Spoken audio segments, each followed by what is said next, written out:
நமஸ்காரம். மீனாட்சிதாசன் பேசுகிறேன்.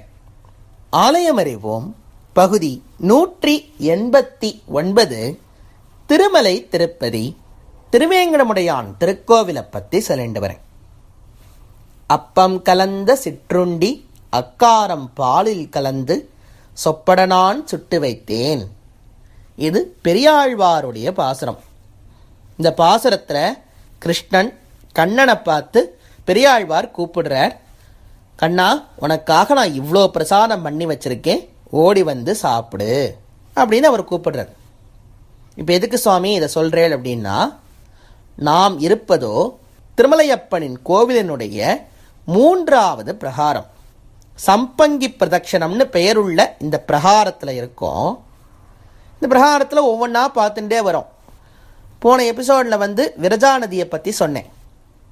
அதையும் தாண்டி இந்த பிரகாரத்தின் வடக்கு பக்கம் வந்தேன்னா வாசனை மூக்க தொலைக்கும்.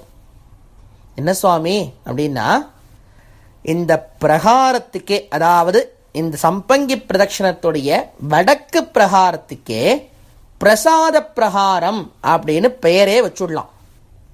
அந்த அளவுக்கு இந்த பிரகாரத்தின் ஆரம்பம் முதல் இறுதி வரை டோட்டலாக கிச்சன் மட்டும்தான் இருக்குது, சமையலறைகள் மட்டும்தான். இங்கே தான் பெருமாளுக்கு தேவையான அத்தனை பிரசாதங்கள், வடை, அப்பம், தோசை, போலி, சூயம், ஜிலேபி, மனோகரம், இந்த மாதிரி என்னெல்லாம் இருக்கோ அது எல்லாவற்றையும் தயார் பண்ணுமிடம் இதுதான். என்ன சுவாமி, இதில் முக்கியமாக ஏதோ ஒரு ஐட்டம் மிஸ் ஆகிற மாதிரி தெரியுறதே. திருமலையப்பனுக்கு ஒரு வருஷத்துக்கு கோடான கோடி பக்தர்கள் வரா. ஒரு நாளைக்கு லட்சோப லட்சம் பேர் வரா. ஒரு வருஷத்துக்கு கிட்டத்தட்ட 2.5 கோடி பக்தர்கள் உள்ள வரா பெருமாளை சேவிக்கிறதுக்கு. அத்தனை பேரும் தவறாம வாங்கிண்டு போற ஒரு விஷயமும் இந்த பிரகாரத்தில் தான் தயாரிக்கிறா. இதை நான் சொல்லணுமா என்னன்னு? திருப்பதி திருமலை அப்படின்னு சொன்னாலே நம்ம ஞாபகத்துக்கு வருவது லட்டு. அப்படிப்பட்ட உயர்ந்த திருவேங்கடமுடையானின் பிரசாதமான லட்டை இந்த பிரகாரத்தில் இருக்கிற சமையலறைகளில் தான் தயார் பண்ணுறான். இந்த லட்டு தயார் பண்ணுறது ஒரு ஆச்சரியமான விஷயம். இதை நம்ம போய் பார்க்க முடியாது. இது ரெஸ்ட்ரிக்டட் ஏரியா. எனவே காதால கேட்டுப்போம். நாக்கை எச்ச ஊறித்துனா நாம் பொறுப்பு கிடையாது. ஏன்னா இந்த பிரகாரத்தில் இருக்கிற இந்த கிச்சனுக்குள்ளே போய் நீங்கள் பார்த்தேன்னா இப்போ கம்ப்ளீட்டாக எல்லாத்தையும் மிஷினரியாக மாற்றிட்டான். அதாவது அந்த காலத்துலலாம் லட்டை கையால் பிடிச்சிட்டு இருந்தாலாம். இப்போ லட்சோப லட்சம் லட்டுகள் விற்கப்படுவதனால எல்லாம் கம்ப்ளீட்டாக மிஷின்ஸாக மாற்றிட்டான். ஒரு நாளைக்கு இந்த லட்டு தயார் பண்ணுவதற்கு தேவையான ஐட்டங்கள் என்னன்னா, 10 டன் கடலை மாவு, 10 டன் சர்க்கரை, 700 கிலோ முந்திரி பருப்பு, 150 கிலோ ஏலக்காய், 300 - 500 லிட்டர் நெய், 500 கிலோ கல்கண்டு, 540 கிலோ திராட்சை பழம், அதாவது கிஸ்மிஸ். இது எல்லாவற்றையும் கொண்டு ஒரு நாளைக்கு லட்சக்கணக்கான லட்டுகள் தயார் பண்ணுறா இந்த இடத்துல. இந்த இடத்துக்கே படிப்பொட்டு அப்படின்னு பெயர். அதாவது தெலுங்கில் பொட்டு பொட்டு அப்படின்னா கிச்சன், சமையலறைன்னு அர்த்தம். எனவே இந்த இடத்துக்கே படிப்பொட்டுன்னு பெயர். கிட்டத்தட்ட ஒரு வருஷத்துக்கு 9 கோடி லட்டுகள் விற்கப்படுகின்றனவாம் திருமலையில்.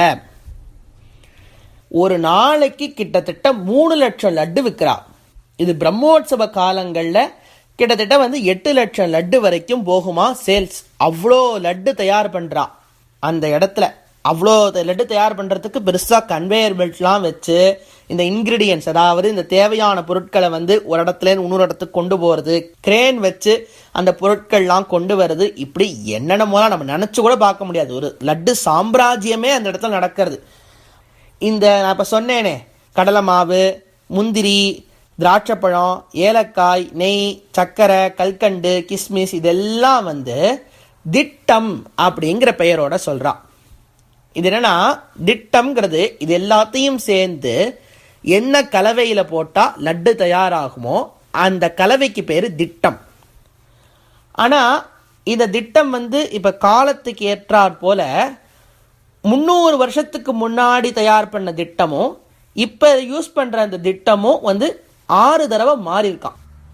ஏன்னா இப்போ பக்தர்களோட எண்ணிக்கை கூட கூட தேவையான பொருட்களுடைய அளவும் அதுக்கு எப்படி பண்ணுவாளோ அதெல்லாம் மாறி இருக்கான் கொஞ்சம் கொஞ்சம். அதனால 300 வருஷத்துக்கு முன்னாடி இந்த லட்டு வேறையாம்.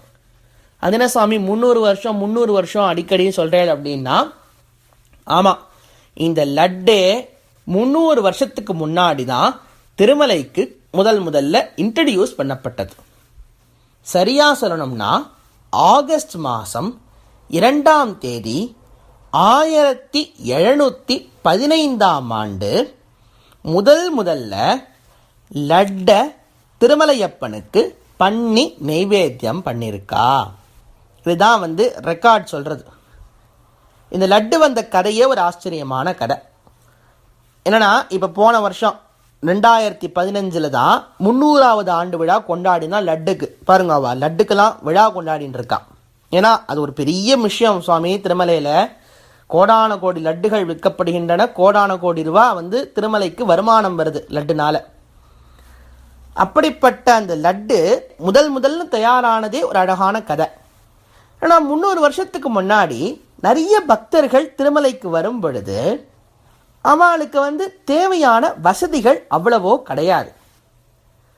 இப்போ நம்ம கார் இருக்குது, பஸ் இருக்குது, கிடுகிடுன்னு திருமலைக்கு ஏறிட்டு கீழே வந்துடலாம். வந்தோடனே கீழெல்லாம் ஹோட்டல் வச்சுருக்கா, மேலெல்லாம் ஹோட்டல் வச்சுருக்கா, சாப்பிட்லாம், அதெல்லாம் இருக்குல்ல.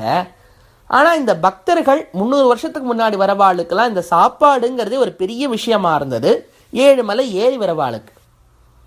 எனவே கோவில்லேருந்து நிறைய பிரசாதங்கள் பண்ணி இந்த வரும் பக்தர்களுக்கு கொடுக்க ஆரம்பிச்சான். ஆனால் அவள் என்னதான் பிரசாதம் பண்ணாலும் இந்த பக்தர்கள் திரும்ப ஊருக்கு போகிற வரைக்கும் அந்த பிரசாதங்கள் நிற்க மாட்டேன்றது, ஊசி போயிடுறது. இப்போ உங்களுக்கு தயிர் சாதம், சக்கரை பொங்கல் அந்த மாதிரி எது பண்ணாலும் 1-2 நாள் இருக்கும் மேக்சிமம். இப்போ இருக்கிற வெயிலுக்கெல்லாம் 1 நாள் வைக்கிறதே ஒரு பெரிய விஷயமா இருக்குது. எனவே இந்த பக்தர்கள் இவ்வளோ தூரம் 7 மலை ஏறி பாதையெல்லாம் கிடையாது சுவாமி, ஆனால் கால் நடந்து இப்படி ஏறி திரும்ப அவள் மலை இறங்கி போய் ஊருக்கு போய் சேர்றதுக்குள்ள அந்த வீட்டில் இருப்பா தெரியுமா மற்ற பக்தர்கள்லாம், அவளுக்கு இந்தாங்கோ திருமலையப்பனுடைய பிரசாதம் அப்படின்னு கொடுக்கறதுக்கு எதுவுமே இல்லாமல் இருந்தது. இதெல்லாம் ஊசி போனதுனால. எனவே திருமலையப்பன் கோவில் இருக்கவா என்ன யோசிச்சா, ஏதாவது ஒரு பிரசாதம் பண்ணணும், அந்த பிரசாதம் ஊருக்கு போகிற வரைக்கும் நன்னா இருக்கணும் அப்படின்னு யோசிச்சு அப்போ கண்டுபிடிக்கப்பட்டது தான் இந்த லட்டு பிரசாதம். பக்தர்களுடைய வசதிக்காக ஊருக்கு போகிற வரைக்கும் நன்னா தாங்கணும், எவ்வளோ வெயில் அடித்தாலும் கெட்டு போகாமல் இருக்கணுங்கிறதுக்காக கண்டுபிடிக்கப்பட்டது தான் இந்த லட்டு பிரசாதம். அந்த லட்டு பிரசாதத்தை கல்யாண மையங்கார்னு சொல்லி ஒருத்தர் ஆரம்பித்து வச்சார். அவர் கை தங்க கை போல இருக்கு, ராசியான கை.